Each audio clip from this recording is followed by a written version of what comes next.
Hey, I'm Jason Creel. I'm talking about the most asked questions in the lawn care business. Well, one of the most asked questions is, how do I get commercial accounts?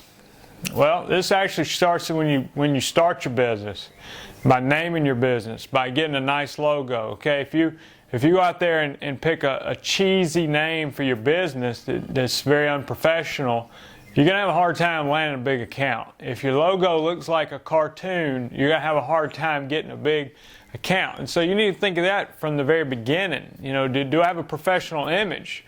Okay, and then when it comes to actually getting accounts, a lot of them come up for bid in the wintertime.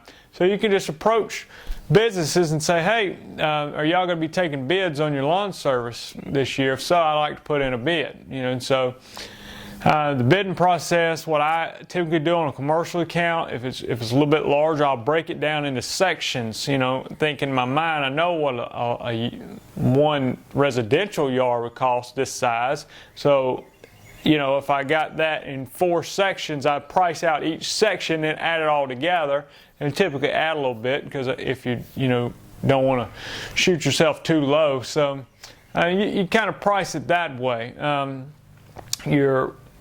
Your proposal needs to be very professional looking. And another, I think, one of the biggest tips in getting a commercial account is, don't necessarily wait until the winter time, until they say, yeah, we're taking a bid, and you're bidding against 5 other lawn businesses, because you're greatly reducing your chances. If you can approach somebody in the summertime, because there's a lot of businesses who don't have a contract. I mean, they may have somebody cutting their lawn, but they're not necessarily under a contract.